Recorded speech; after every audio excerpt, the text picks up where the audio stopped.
Today we're going to change out the steering head bearings on this KTM 950. Just in the last couple miles they got real bad. They just totally notched out in the center. These are the bearings I'm going to use. They're the Tusk ones. They say for beta on them, but I know this is what come up for this bike. Made in India.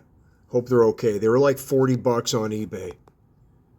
So my goal is to do this job in 8 hours and to do it without removing the fuel tanks.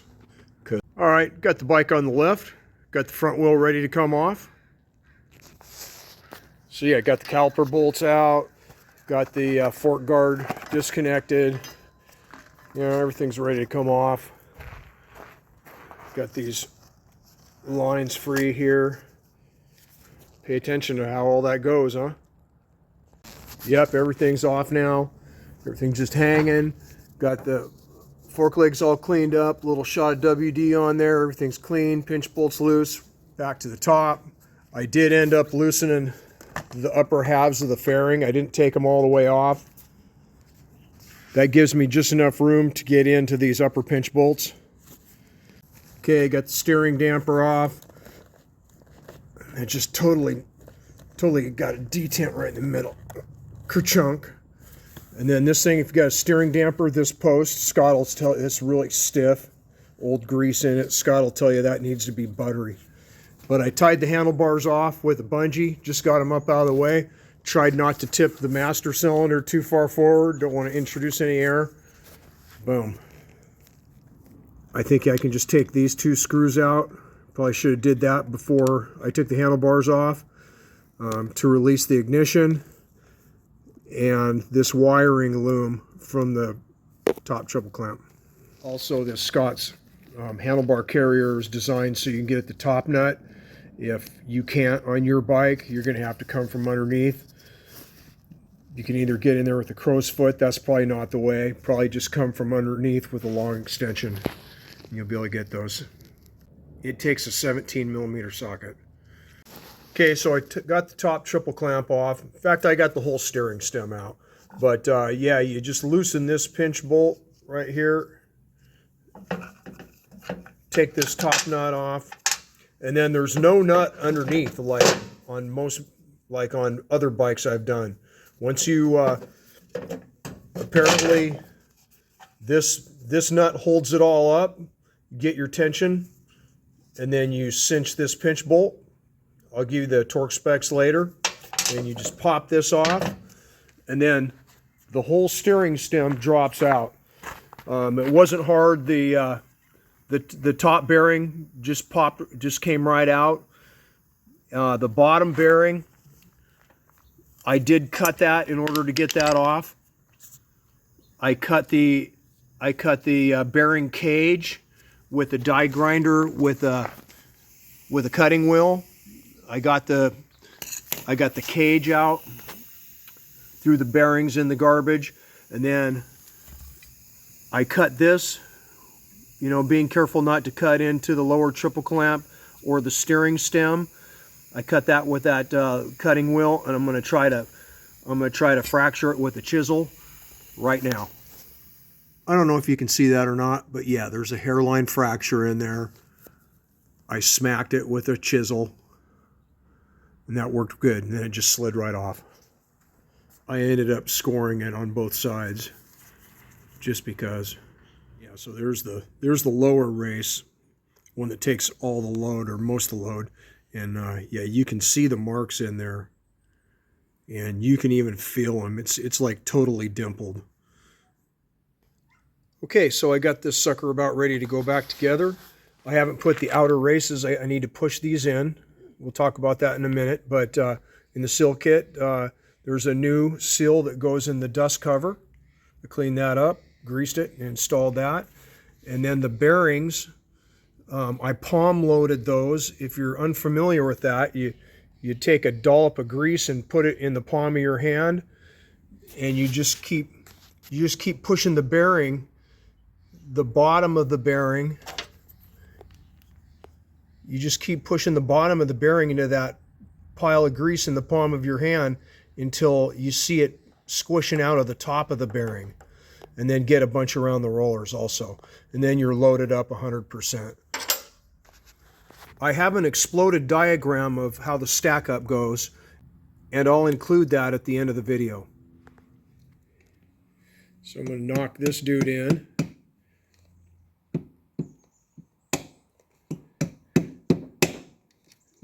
Make sure you got the taper facing out.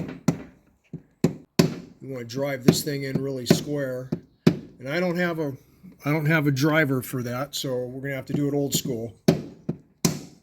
Okay, I got it in flush now. Now I need to come up with some kind of little driver to get it in the rest of the way. It goes about another 1/8 of an inch. Okay, I got the top triple clamp on. I wasn't able to film it all. I've only got 2 hands. But basically just refer to your exploded diagram. I'll include. And nothing is cinched yet. This isn't torqued.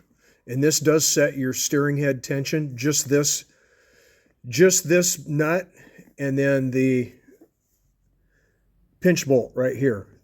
I won't set the tension on that until I have the forks back in, and I'm having those serviced. So the part that I didn't film, but I should have, is sliding the lower bearing on the steering stem itself. So just pretend the steering stem was right here. So your seal goes on first. It's the thicker one in your kit. It's about 1/8 of an inch thick. The metal's about 1/8 of an inch thick. Then once you got that, then your bearing goes on. Okay, so you can't push on the bearing cage, right? So what I did was I used the old inner race that I split and smacked with a chisel. That fits perfectly on the inner race. I slid that over the steering stem, and I used that as a driver. And then I took this piece of aluminum pipe. It's like 1.25 inch Schedule 80 pipe, and I put that over the steering stem and drove that sucker home. And the top bearing slides on slip fit. Another thing to consider, this is the old seal for inside the dust cover, and this actually seals around the outside of the steering head itself on the frame. So it's actually better to put this over the outside of the steering head first, and then put your dust cover over that. So yeah, I skipped a couple steps in filming on this, but we'll catch up. So I got the forks back and slid those in there.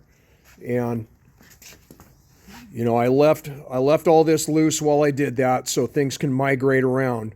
And I just put the front axle through it without the front wheel or the calipers mounted or anything. So there wasn't a bunch of weight hanging on it. And I set the forks, mine I set on there's the second little line, got those real even.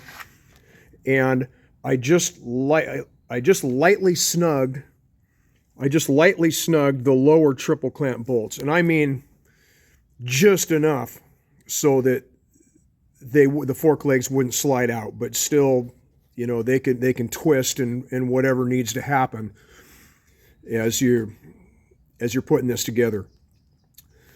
So at this point, I had the fork legs on, just barely snug these, just with the Allen socket on there, and maybe just a tiniest little bit of turn on them just so they wouldn't slide out. Then I put the front axle in just to kind of keep things squared up. Then I snugged this up by hand, and I had a small ratchet on it with just like 2 fingers, just the tiniest little bit of tension.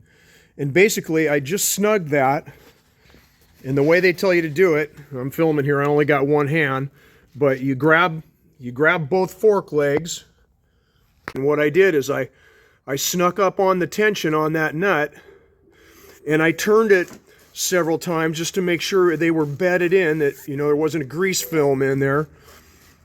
And then I snugged that nut until any play, I could feel a little play, and I just snugged that till where there was like no play at all.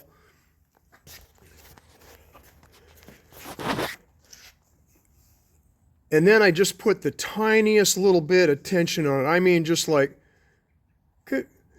you know, to where if they bed in a little bit, it's not going to get loose, but there's really no adverse tension on the bearings. It should be okay. And then I just, with these pinch bolts still loose, I just kind of tapped it a little bit with a rubber mallet, you know, pop, pop, pop, pop, just to kind of make sure everything was bedded. And then I snugged these upper pinch bolts just a little bit. I went ahead and hung the calipers in the front fender and put the front wheel back on and tightened everything to torque. These are 15 Newton meters, and this is 60 Newton meters, this end nut. Caliper bolts are 20 Newton meters. I don't know, I did that yesterday. I'll include the torque spec sheet at the end of the video. So now I'm ready to tighten this pinch bolt, and that sets the steering head tension. And then lastly, I'll torque these to spec. It is 20 Newton meters on the upper pinch bolts, 15 Newton meters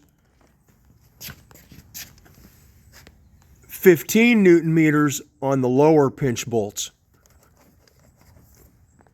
And because you didn't see me drive in the outer races, the upper outer race, and pay attention to this when you're removing them, you'll see that it actually indexes into the frame about 1/8 of an inch. So just make sure your outer races are driven all the way home.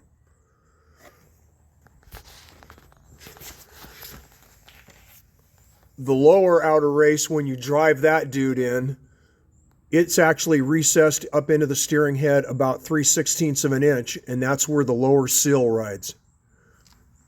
And I use the old